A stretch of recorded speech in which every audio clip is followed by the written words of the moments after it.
Philippine Presidents: Manuel L. Quezon.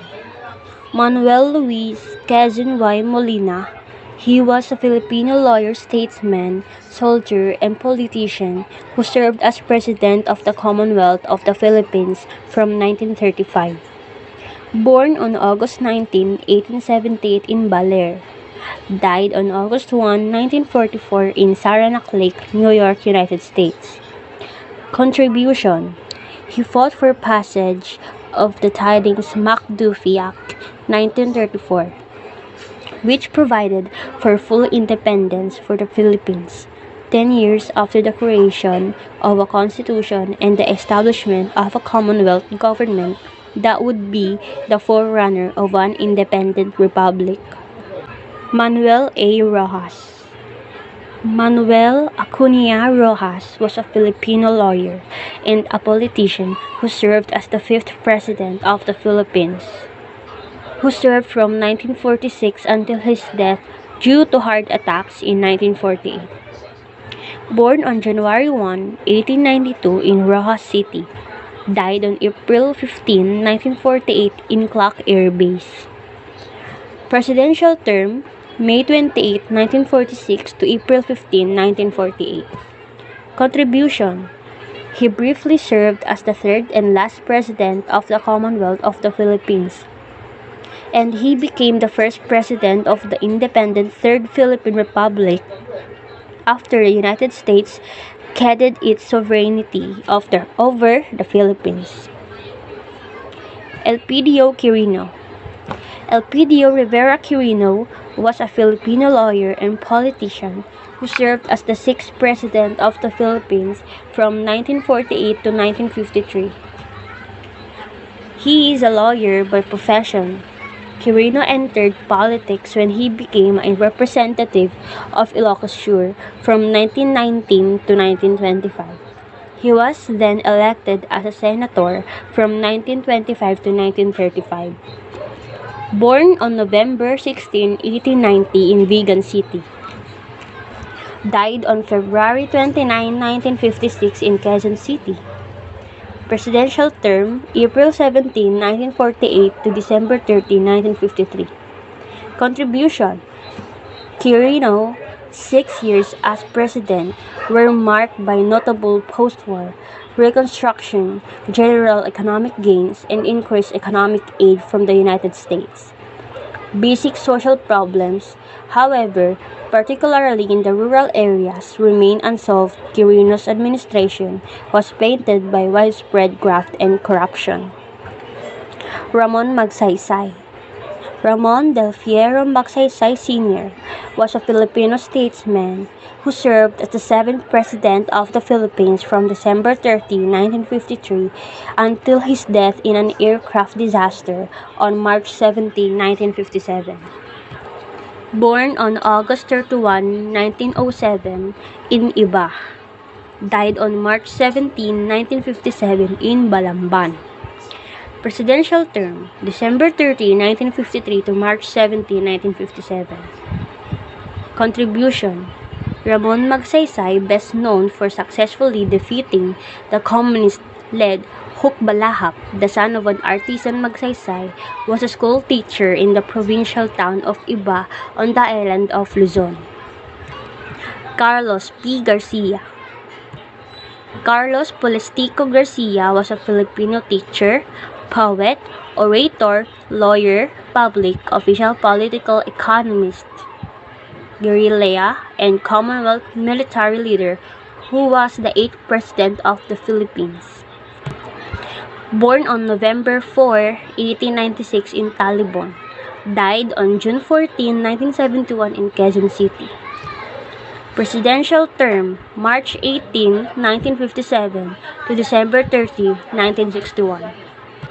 Contribution: Garcia exercised the Filipino First policy for which he was known. This policy heavily favored Filipino businessmen over foreign investors. He was also responsible for changes in retail trade which greatly affected Chinese businessmen in the country. Diosdado Macapagal. Diosdado Pangan Macapagal Sr. was a Filipino lawyer and poet and politician who served as the 9th President of the Philippines, serving from 1961 to 1965, and the 6th Vice President, serving from 1957 to 1961. Born on September 28, 1910 in Lubao, died on April 21, 1997 in Makati Medical Center. Presidential term, December 30, 1961 to December 30, 1965. His contribution. As president, Macapagal worked to suppress graft and corruption and stimulate the Philippine economy.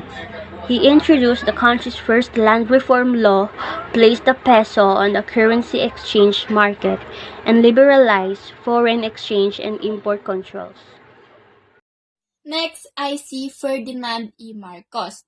Siya ay pinanganak noong September 11, 1917 at naging Pangulo siya ng Pilipinas simula December 30, 1965 hanggang February 25, 1986. Ang contribution niya sa agrarian reform ay si President Marcos ay pinagtibay ang batas na Republic Act No. 6389 o Code of Agrarian Reform and RA No. 6390 of 1971, which created the Department of Agrarian Reform and the Agrarian Reform Special Account Fund.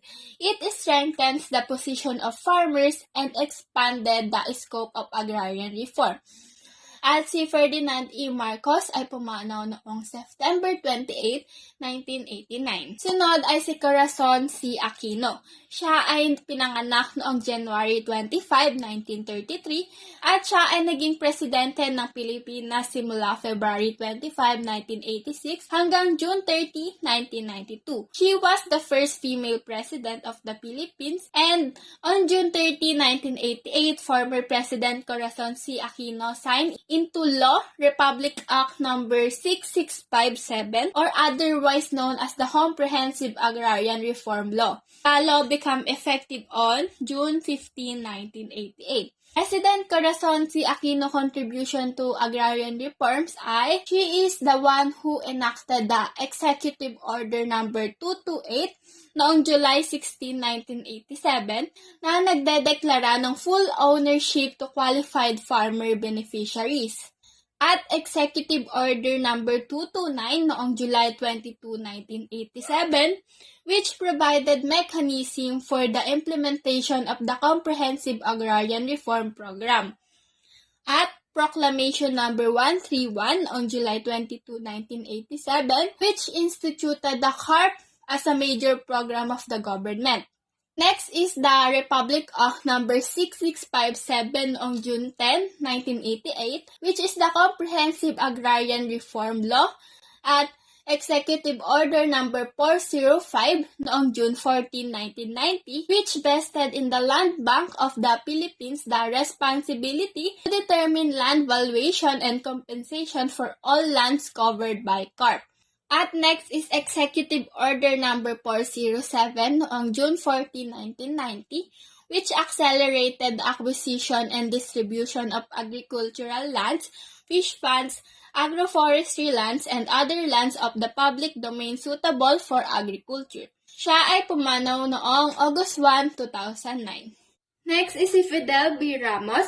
Pinanganak siya noong March 18, 1928 at pinamunuan niya ang Pilipinas simula June 30, 1992 hanggang June 30, 1998. Former President Fidel Ramos' administration was committed to the vision, fairer, faster, and more meaningful implementation of the Agrarian Reform Program. President Fidel B. Ramos enacted laws such as Republic Act No. 7881 noong 1995, which amended certain provisions of RA 6657 and exempted fish ponds and prawns from the coverage of the CARP, and Republic Act No. 7905 noong 1995, which strengthened the implementation of the CARP, at Executive Order No. 363 noong 1997, at ang Republic Act No. 8435 noong 1997 na Agriculture and Fisheries Modernization Act,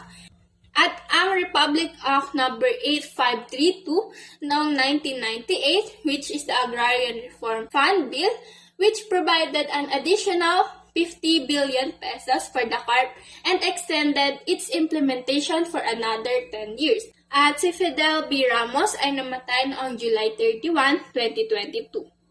Sunod ay si Joseph Estrada. Siya ay pinanganak noong April 19, 1937 at naging presidente siya ng Pilipinas simula June 30, 1998 hanggang January 20, 2001. Former President Estrada administration widened the coverage of the Comprehensive Agrarian Reform Program to the landless peasants in the countryside. The latter's administration distributed more than 262,000 hectares of land to 175,000 landless farmers, including land owned by the traditional rural elite. Some of his contributions to agrarian reform are: President Joseph E. Estrada initiated the enactment of Executive Order No. 151 on September 1999, which is the Farmers Trust Fund, which allowed the voluntary consolidation of small farm operation into medium and large-scale integrated enterprise that can access long-term capital. At during his administration, President Estrada launched the Magkabalikat para sa Kaunlaran Agraryo or Magsasaka. Next is si Gloria Macapagal Arroyo. Siya ay pinanganak noong April 5, 1947 at pinamunuan niya ang Pilipinas simula January 20, 2001 hanggang June 30, 2010. The agrarian reform program under the Arroyo administration is anchored on the vision to make the countryside economically viable for the Filipino family by building partnership and promoting social equity and new economic opportunity towards lasting peace and sustainable rural development. Her contributions include the provision of support services, infrastructure projects, Kalahi R-Zone, at agrarian justice. Share Tenancy Act of 1933 that sought to protect peasants by regulating share tenancy contract. Enacted in 1933, Act Number 4054 or the Philippine Rice Share Tenancy Act contained the earliest iteration of share tenancy in the country to promote the well-being of tenants in agricultural lands devoted to rice production, the law-regulated relations between landlords and tenant farmers. Established the National Land Settlement Administration, or NLSA, in 1939 to resettle landless farmers. Theirs created a corporation composed of 5 persons to be known as National Land Settlement Administration. They shall act as members of the Board of Directors in charge of the management of the corporation and shall be appointed every 3 years by the President of the Philippines, with the consent of the Commission on Appointments of the National Assembly. The corporation shall enjoy the general powers mentioned in the corporation law, shall be subject to the provisions thereof insofar as the same are compatible. President Manuel A. Rojas enacted the Republic Act No. 34, which provided a 70 to 30 crop sharing arrangement, which means that whoever shouldered the expenses of planting and harvesting and provided the work animals would be entitled to 70% of the harvest. And the RA number 55, which reinforced safeguards against the arbitrary ejections of tenants.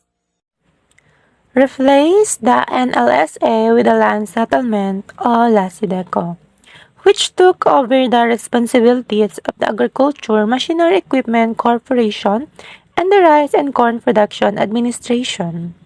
Ano nga ba ang role ng LASIDECO o ang Land Settlement and Development Corporation sa agrarian reform?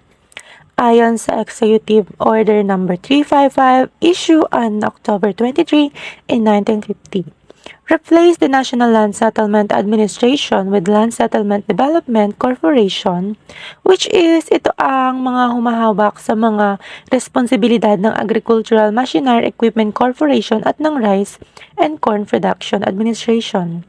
At nakasaad din sa Executive Order No. 355 na creating the Land Settlement and Development Corporation and dissolving the National Land Settlement Administration and the Rice and Corn Production Administration and the Machinery and Equipment Department of the National Development Company. Ayon sa Section 1, sa pamamagitan daw nito ay nilikha ang isang pampublikong korporasyon sa ilalim ng pangalan ng Land Settlement and Development Corporation na sa madaling salita ay tatawaging LASIDECO. Ang korporasyon na ito ay dapat umiral para sa isang panahon ng 25 taon mula sa petsa ng bisa ng kautosang ito. Dapat itong magkaroon ng pangunahing tanggapan nito sa lungsod ng Maynila at mga sangay at ahensya sa ibang mga lugar sa loob at labas ng Pilipinas na maaaring kailanganin para sa wastong pagsagawa ng negosyo nito. At ayon naman sa Section 2, ang LASIDECO ay dapat magkaroon ng mga sumusunod na kapangyarihan at tungkulin. Mayroong 9 na tungkulin ang nakapaloob sa Section 2. Una na dito ang upang mapadali ang pagkuha, pag-areglo at pagtatanim ng mga lupaing pang-agrikultura. Pangalawa, upang bigyan ng pagkakataon na magkaroon ng mga sakahan sa mga nangungupahan na magsasaka at maliliit na magsasaka mula sa masikip na lugar, sa mga nagtapos sa mga paaralan at kolehiyo sa agrikultura, sa mga nagsasanay na nakatapos ng itinakdang pagsasanay militar, sa mga veterano at miyembro ng mga organisasyong gerilya, at sa ibang mga tao bilang maaaring matukoy ng lupon ng mga direktor na may pag-aproba ng kalihim ng koordinasyong pang-ekonomiya. Pangatlo naman ay upang himukin ang pagdarayuhan sa mga rehiyong kakaunti ang populasyon at mapadali ang pagsasama-sama ng mga tao sa iba't ibang bahagi ng Pilipinas. Pang-apat, upang makakuha sa pamamagitan ng gawad mula sa Republika ng Pilipinas ng mga hindi pinaghihigpitang lugar ng mga pampublikong lupaing pang-agrikultura upang maisakatuparan ang mga layunin nito, gaya na lamang ng mag-survey, maghati at magtabi ng mga lote o lugar ng naturang mga lupain para sa pagsasaka, town sites, kalsada, parke, government centers, recreational centers at iba pang pampubliko at civic improvements, at itapon ang mga lupang sakahan at mga lote sa town sites sa mga taong kwalipikado at sa lawak ng mga lugar na autorisado sa ilalim ng Konstitusyon at Public Land Act, na napapailalim sa iba pang mga kwalifikasyon at mga presyo, tuntunin at kondisyon na maaaring itakda ng lupon ng mga direktor. Panglima naman dito ay upang magtatag at magpatakbo ng mga ahensya ng kredito, ilaw ng kuryente at mga halaman ng tubig, mga supply ng tubig, mga sistema ng patubig, kooperatiba upang makisali sa pagbili at pagbebenta ng mga kalakal at iba pang mga serbisyo o kaginhawahan para sa kapakanan ng mga naninirahan. Pang-anim naman, upang hikayatin ang mekanisadong pagsasaka, upang patakbuhin ang mga pool ng traktor at makinarya ng agrikultura at upang mapanatili ang mga sentro ng pagsasanay para sa pagpapatakbo at pagkukumpuni ng makinarya sa agrikultura, traktora at mga katulad nito. At ang pang-7 naman ay upang tumulong sa pagtatatag ng mga paaralang pang-agrikultura at iba pang bokasyonal na loob ng mga lugar na nagsasakupan nito, at upang maglaan ng mga tiyak na bahagi ng mga lupang sakahan at mga lote sa bayan ng may layuning mapagana ang mga mag-aaral ng matagumpay na makatapos ng mga kursong inireseta sa nasabing mga paaralang pang-agrikultura at bokasyonal na sa huli ay nakakakuha ng titulo dito. At ang pang-8 ay upang gawin ang lahat ng iba pang mga bagay at upang isagawa ang lahat ng naturang negosyo ng direkta o hindi direktang kinakailangan, hindi sinasadya o nakatutulong sa kanilang pagkamit ng mga layunin ng korporasyon. At ang huli ay sa pangkalahatan upang gamitin ang lahat ng kapangyarihan ng isang korporasyon sa ilalim ng batas ng korporasyon hanggat hindi sila naaayon sa mga probisyon ng kautosang ito. Ayon naman sa Section 4, ang pamamahala daw ng LASIDECO ay dapat ipinagkatiwala sa isang lupon ng mga direktor na binubuo ng isang tagapangulo at 6 na miyembro na hinirang ng Pangulo ng Pilipinas na may pahintulot ng komisyon sa paghirang. Ang nasabing mga miyembro ay dapat maglingkod bilang itinalaga ng Pangulo sa kanilang mga paghirang para sa mga termino ng 1, 2 at 3 taon. Ayon sa pagkakabanggit mula sa petsa na sila ay naging kwalipikado at nanungkulan, ngunit ang kanilang mga kahalili ay dapat italaga sa loob ng 3 taon. Maliban na ang sinumang taong pinili upang punan ang isang bakante ay magsisilbi lamang para sa hindi pa natatapos na termino ng miyembro ng kanyang pinalitan. Para sa aktual na pagdalo sa mga pagpupulong, ang bawat direktor ay tatanggap ng per diem na 20,000 piso. Nakasaad naman sa Section 5 na dapat ang mga lupon ng mga direktor ay dapat magkaroon ng mga sumusunod na kapangyarihan at tungkulin. Meron 2 tungkulin nakasaad sa Section 5 na mayroon dapat ang isang direktor. Una na dito ay upang magreseta, mag-amyenda at magpawalang bisa nang may pag-aproba ng kalihim ng koordinasyong pang-ekonomiya, mga baylo, mga tuntunin at regulasyon na namamahala sa paraan kung saan maaaring gamitin ang pangkalatang negosyo ng korporasyon kabilang ang mga probinsyon para sa pagbuo ng naturang committee o mga committee na maaaring ipalagay ng lupon ng mga direktor na kinakailangan upang mapadali ang negosyo nito at para mapabilis ang disposisyon at mga paglabas ng mga titulo, mga lupaing sakahan at mga lote sa town site gaya ng pinag-isipan sa Section 2 ng kautosang ito. Ang pangalawa naman ay upang humirang at ayusin ang kabayaran ng pangkalahatang tagapamahala na napapailalim sa pag-aproba ng Pangulo ng Pilipinas at upang humirang at ayusin ang kabayaran ng iba pang mga opisyal ng korporasyon na may pag-aproba ng kalihim ng koordinasyong pang-ekonomiya. Ang lupon sa pamamagitan ng mayoryang boto ng lahat ng miyembro ay maaaring sa kadahilan ng magsuspinde at mag-aproba ng Pangulo ng Pilipinas, alisin ang pangkalahatang tagapamahala.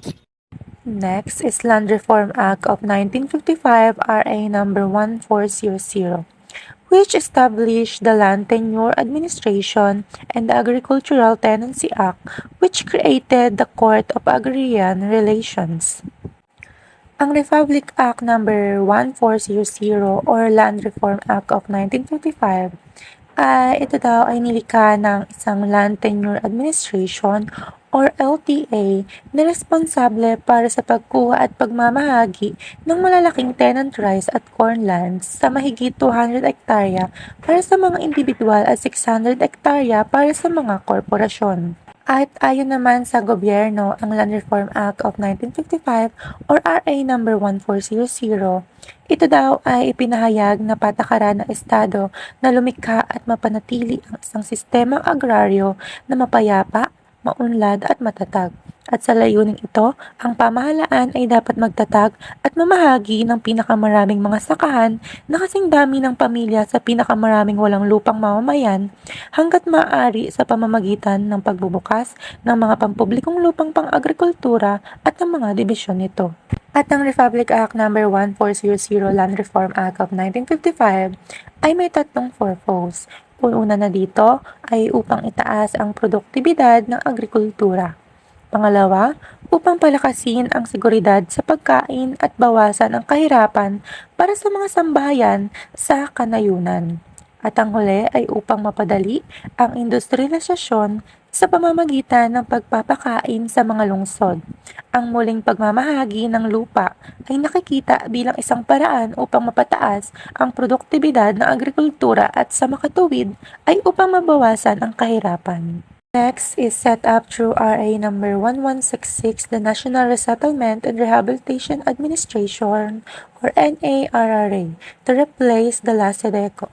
Ang batas ng Republic Act number 1166 of 1954, ito ay batas upang alisin ang LASIDECO at itinatag ang National Resettlement and Rehabilitation Administration or NARRA para tirahan ng mga residente at walang lupang magsasaka. Ito ay partikular na naglalayon sa mga rebel attorneys na nagbibigay ng mga bahay at lupang sakahan sa Palawan at Mindanao. At ayon din dito, it is an act to declare the privileged taxes of professions as now imposed by law sufficient for the practice of the professions in any part of the Philippines, and for other purposes, be it enacted by the Senate and House of Representatives of the Philippines Congress assembled. At tayo naman sa Section 1, sinasabi dito na ang anumang mga probinsyon ng mga umiiral na batas, mga charter ng lungsod at mga ordinansa, mga kautosang tagapagpaganap, mga tuntunin at regulasyon o mga bahagi nito. Sa kabalagtaran nito, ang bawat profesional na likal na autorisadong magsagawa ng kanyang propesyon, na nagbayad ng kaukulang taunang buwis. Sa pribilehiyo sa mga propesyon ng kinakailangan ng Seksyon 200 at isa ng Batas Commonwealth numero 466 na sinusugan ng Batas Republika bilang 42 ay may karapatang magsagawa ng propesyon kung saan siya ay nararapat na kwalipikado sa ilalim ng batas sa lahat ng bahagi ng Pilipinas nang hindi napapailalim sa anumang iba pang buwis, singil, lisensya o bayad para sa pagsasanay ng naturang propesyon, sa kondisyon, gayunpaman, na binayaran nila sa kinaukulang opisina ang mga bayarin sa pagpaparehistro na kinakailangan sa kanilang propesyon. At ayon naman sa Section 2, ang batas na ito ay magkakabisa sa Hulyo 1, 1955 at ito ay naaprubahan noong Hunyo 18, 1954. Did not see any dramatic changes in the land tenure set up initiated by Magsaysay, nor were there any notable accomplishment in land reform legislation and administration. Sinasabi dito na walang nakitang anumang dramatikong pagbabago sa panunungkulan sa lupa na pinagsimula ni Magsaysay at walang anumang kapansin-pansing mga nagawa sa batas at administrasyon sa reforma sa lupa. Land reform regained priority concern. Ito yung mga reforma ng lupa na binabawi o mga nabawi na priority concern ng mga farmers. Enactment of RA number 3844 in 1964, Agricultural Land Reform Code. Ang Reform Code na ito ay nagpapatibay sa mga lupang itinatag na batay sa mga reforma ng lupa sa Pilipinas, na kung saan ito ay naglalayong itatag ang pagmamay-ari sa paglinang at pagsukat ng pamilyang sakahan bilang batayan ng agriculture sa Pilipinas. National Land Reform Council. Ito naman yung Memorandum Order number 205 Session 1997 sa taon ng dating Pangulong Ferdinand Marcos na naaprobahan noong November 13, 1970. RA number 3844, matapos ang kanyang muling halalan noong 1969, ay itinulak ang pagbasa ng RA number 6389 at RA 6390, Code of Agrarian Reform, at pagpupondo para sa mga reforma agraryo sa pamamagitan ng revitalization ng land bank at paglikha ng isang agrarian reform special account sa pangkalahatang pondo. Martial Law in 1972, President number 27, the Tenant Usurpation Decree. Agad namang mahigpit sa saklaw ng reforma sa lupa sa mga nangungupahan lamang na lupaing palay at mais na tinawag na Operation Land Transfer o LT. Ito naman ay ang mga nakatulong upang maputol ang paglaban ng mga may-aris ng lupa sa gitnang Luzon. Proclamation number 131 instituting a Comprehensive Agrarian Reform Program or CARP. Ito naman yung EO number 299, ang pagdideklara sa buong pagmamay-ari ng lupa sa mga kwalipikadong benepisyaryo ng magsasaka na sakop ng President number 27. Ito rin yung EO number 129, muling pag-aayos at pagpapalakas ng DAR at para sa iba pang mga layunin. RA number 6657 or CARL, na ang sabi dito dapat ang CARP ay ipinatupad sa loob ng 10 taon simula Hunyo 1988 hanggang Hunyo 1998. RA 8532 that amended RA 657. Ito yung pag-extend pa ng CARP para sa isa pang taon hanggang 2008. At sumunod naman ang ARF or Agrarian Reform Fund ay itinaas mula 50 billion hanggang 100 billion para sa matiyak na pagpapatuloy ng Agrarian Reform Program hanggang 2008. Pro-poor instance during and after the elections. It has correctly linked land reform as the catalyst and one of the cornerstones of its poverty alleviation, food security, and countryside development trust. So, sinasabi dito na ayun nga, during and after the election daw ay mas naiuugnay nito yung reforma sa lupa bilang isang catalyst or katalista at isa ito sa mga pundasyon ng pag-alis ng kahirapan, seguridad sa pagkain at pag-unlad ng kanayunan. Next is Convergence Strategy for Sustainable Rural Development. Equity, sustainability, and capability building as measures for CARP success. Yung mga hakbang daw na kinakailangan para sa tagumpay ng CARP ay yung equity, sustainability, and capability building. Next is disaggregate and differentiate land reform coverage according to CRAP so that particularities of tenure arrangement and production process were taken into account prior to distribution. So dito sinasabi na hiwalay daw or iba-iba yung saklaw ng reforma sa lupa ayon dun sa mga pananim. At upang yung mga partikularidad daw na pagsasaayos ng tenure at proseso ng produksyon ay kailangan munang isaalang-alang bago muling ipamahagi. Next is convergence strategies sought to bring together a minimum package of support services from among the departments of agrarian reform, agriculture, and environment and natural resources. Also includes extension, assistance, capability building in community resource management, credit, infrastructure, irrigations, and other services. Yung convergence strategy daw ay naghahangad na pagsamasamahin yung isang minimum package ng mga serbisyong pang-suporta mula sa mga departamento ng agrarian reform, agriculture, at natural resources. Kabilang dito yung extension, assistance, capability and community resource management, credit, infrastruktura, patubig at iba pang mga serbisyo. Next is CARP was to pursue market-friendly approaches to broad-based rural development. Next is magsasaka, means magkabalikat para sa kaunlarang agraryo. Next is kalahi or kapit-bisig laban sa kahirapan.